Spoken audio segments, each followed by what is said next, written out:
Je me suis complètement sentie détruite. En fait, j'ai pas réalisé de suite que je rentrais dans la précarité.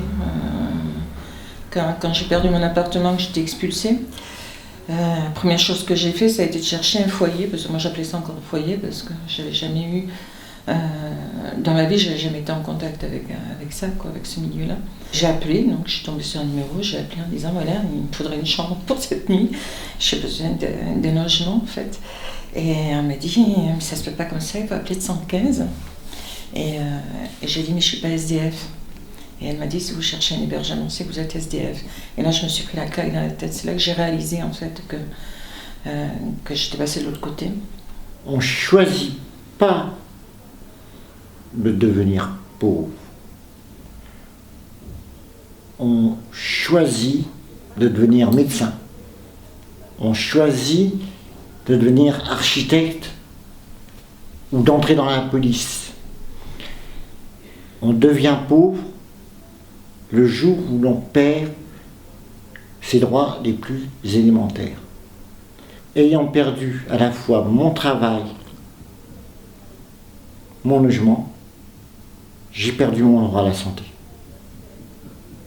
Et là, je suis devenu hors système. Moi, j'ai eu plusieurs périodes. J'ai eu ma période avant, et je vis sur la précarité depuis 93, maintenant, ça fait 19 ans. Et j'ai vécu 6 ans dans la rue, donc sur Marseille. Et après, bon, j'ai remonté doucement, et je me suis retrouvé en centre d'hébergement, donc il y a 2 ans maintenant. Et maintenant, je suis en appartement relais, pardon. Et j'essaye de revenir à un appartement normal, entre guillemets, pour pouvoir maintenant me proposer. Moi, le plus dur pour moi, c'était de demander, parce que bon, c'est quand même quelque chose d'assez difficile.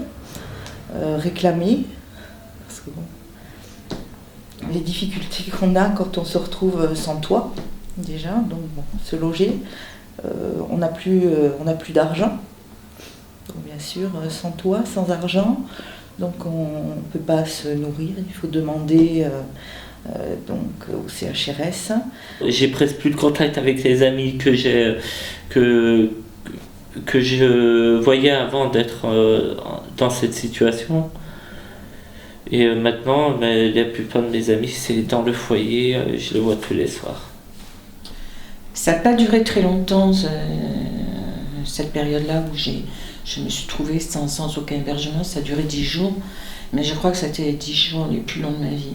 C'était rentrer appeler 115, l'appeler le matin, rappeler à 16h pour savoir dans quel endroit tu vas dormir.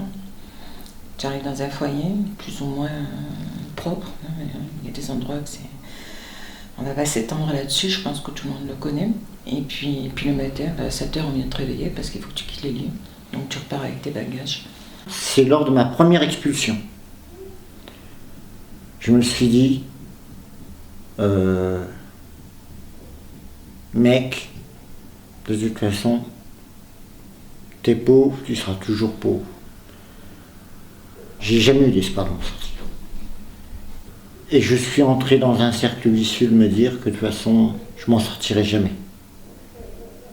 Et je n'ai cessé de reproduire ce schéma durant 19 ans, durant ces 19 dernières années.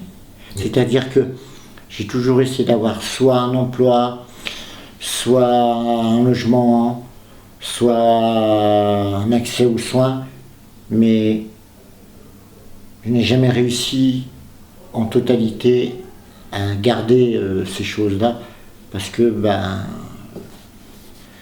j'y croyais pas. Et puis j'étais au SAO à Marseille et là je tombe sur une personne qui pendant 2h30 m'a écouté. Et quand le vendredi elle m'a dit que j'avais une place dans la CHRS, je crois qu'elle m'a annoncé que j'avais gagné au loto, quoi. Je veux dire, ça peut sembler disproportionné ce que je dis, mais ça a été vraiment ça. Et quand je suis arrivée, la personne qui était à l'accueil m'a reçue avec un grand sourire. Parce que j'avais peur de ce jugement que je pouvais avoir, que j'ai eu moi sur les gens qui se trouvaient à la rue quand j'ai eu une vie très confortable. J'avais ce regard-là un peu hautain, un peu méprisant qu'on peut avoir. Et j'ai rencontré des gens, enfin, les 2 personnes sur qui je suis tombée, la personne qui m'a accueillie, c'était un grand sourire, et la référente, c'était comme ça que ça s'appelait, moi je ne savais pas du tout. Donc la référente qui m'a reçue, ça a été pareil, ça a été quelqu'un de très chaleureux, et dans le regard, je n'ai pas eu le jugement. Chose qui me faisait très peur, parce que ma vie avait été construite, j'avais 57 ans quand ça s'est produit. J'avais pensé qu'à 57 ans, j'avais tout allait exploser. Ben si, tout a explosé, ça arrive, hein, malheureusement. Et ça a été quelque chose, ces 10 jours-là, ils m'ont été très très durs.